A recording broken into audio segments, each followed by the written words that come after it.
Welcome to Rick Scale Model Fix, and it's kit review time. This time we're going to be taking a look at Airfix's brand new release of the 1/72 scale de Havilland Mosquito B.XVI. As you can see there, we've got a couple of marking options illustrated on the box top, and they're repeated on the side with a little bit more information. We've got skill level of 2 with 2 flying hours. On the other box side we've got the multilingual warnings, and on the end of the box we've got some different artwork, and the kit number for this one is A04023. So let's take a look through the instruction booklet. Just on the front page you've got some info about the machine's development and some specifications. Turning over the page and straight into stage 1, and we're building up what is going to be the internal cockpit floor with the wing spars. Front nose position, the cockpit, radio, bulkheads and the seat. Seat is multi-part. As we can see, we've got the seat cushion and the armour plating with the backrest, and then the side frames coming on in stage 6, and then that being added right to the front of the aircraft there, the pilot's office. Instrument panel does look as though it has some raised details along with a decal, and that's then cemented at the front along with some cockpit equipment such as the control yoke, and I'm not sure what that's going to be there. Turning over the page, and we're already at stage 11, and we're looking at adding fuel tanks, and this whole assembly is then inserted into the port side fuselage with some painting call-outs along the way, and that's the completed assembly so far. Fuselage halves coming together, tail wheel well bulkhead. Construction of the underneath, we've got observer's window, a camera port, I'm not sure with this version, and the bomb bay. Rudders separate with the elevators, your tail planes, moulded neutral position. I'm sure it won't take much work to score those and drop them if you wish.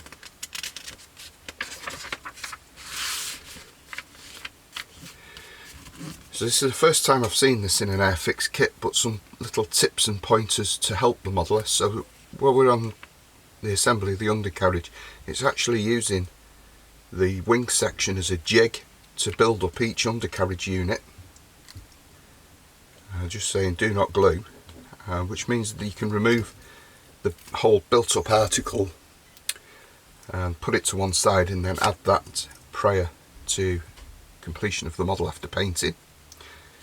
So there's some nice design quirks here as well, such as holes in the middle of the wheels for a cocktail stick to enable you to paint them easily, and we know, I have that on good authority, that that is designed into the kit. Lenses going into the lower wing sections, different wing tips, and nice again, Airfix, the instructions are improving all the time.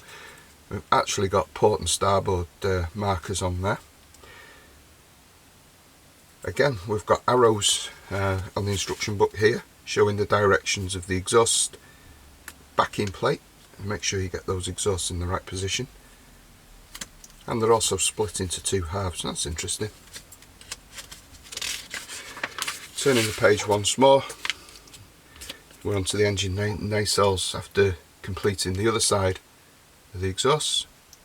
Nacelles going together with some drop-in panels, bits and pieces, which will help cleaning up those seams, so you're not going to lose the detail off the intake there or the ices.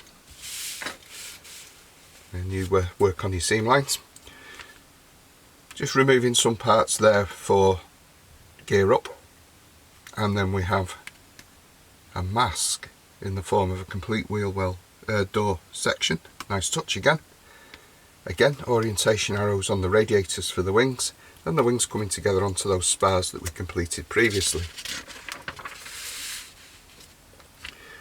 Stage 52 is the now complete and dry undercarriage units going into the recesses in the nacelles, and the propellers adding on along with the gear doors. And then it's a repetition for the other side. Same Same format as for the port side, we've set everything's labelled up starboard on this occasion. Same masks, so that's just a repetition of the last few stages being added to the model. Bomb bay, bulge bay to accommodate the cookie that this mark of mosquito was designed to carry. There is some internet chatter about some of the fairings maybe being not applicable to this version, but so it might be worth just checking reference there. We've also got some square pin round pins highlighted, so meaning that you can't get those the wrong way round when you put the bomb racks in. Bombs provided for a full bomb load, no cookie though, which would have been nice for this version. Turning to the last page, page 18 of the construction sequence, we've got the slipper tanks for the wings, options for the canopies, and the nose and side blisters going on. It might be better to create those with a bit of crystal clear. A weighted tail wheel or recessed tail wheel, and it's nice to see that we've got a flat spot on one and not on the other. Like we said at the beginning, there's two marking options for the kit. So the primary scheme A is airframe from 571 Squadron, number 8 Pathfinder Group, and that was based at Royal Air Force Oakington in Cambridge, England, September 44. And that's in ocean grey and dark green with medium sea grey undersurfaces. And then scheme B is in night undersurfaces with ocean grey and dark green uppers. And that was from number 109 Squadron, Air Force Whitton, Cambridge, England 44. So all in all, that looks to be a really complex and well thought out build. Certainly the designers had the modeller in mind while they've been designing this kit, and it's nice to see. Long may it continue. Turning our attention now to the Deckle Sheets, printed by Cartograph, and it's got all the markings contained on there that we've seen in the instruction booklet. It's beautifully printed, stencil data even legible in 1/72 scale. So let's take a look at the plastic. So this is frame B of the kit, and it contains the wings. Straight away you can see some slight sink marks in the plastic, but surface detail is lovely. Let's see if we can get that to be picked up on the camera. There's no sort of moulding problems evident apart from that sink mark there, which is understandable because there's a big tab of plastic underneath, so a little bit of filler on there won't do that any harm. The tailplanes and elevators there, and yes, we could score those quite easily to droop those. So we're looking at frame A, which we've got that internal sort of cockpit fuselage floor and the fuselage halves, totally devoid of any surface detail apart from the strengthening bars and some access hatches, which is correct as it was made out of wood. Inside of the nacelles we've got some details there for the inner sides, and also some inside cockpit detail there, which all look good painted. How much you could see on the model when it's built, we'll have to see. Frame C concentrates on some more internals. We've got the bomb bay doors open and closed, some bulkheads, those fuel tanks, and also we've got some parts missing. Airfix really putting stuff in one bag leads to stuff being knocked off. I'll have to see if that's floating loose in the box.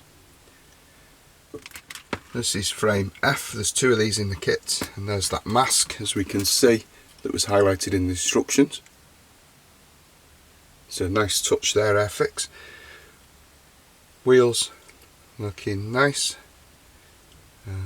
Let's see how much of that tread will be still visible with joining the two tyre halves together.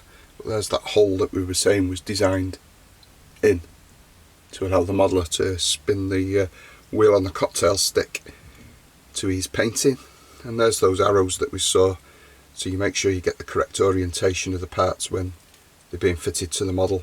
And again, there's some there on those wing radiators, so nice touches. I'm liking this.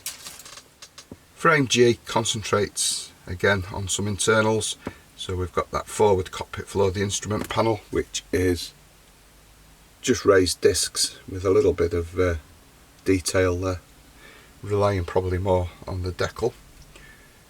And we've got those weight on wheels for the deployed tail wheel and no weight on the wheel for the retracted one. Radios and pilot's control yoke. Clear parts there on sprue E, is it? E? H. And the framework is really nice and pronounced. Well, maybe over scale, it'll certainly help masking without a canopy mask set. There's those wingtips, marked port and starboard. And as always with the Airfix clear parts, they are crystal clear.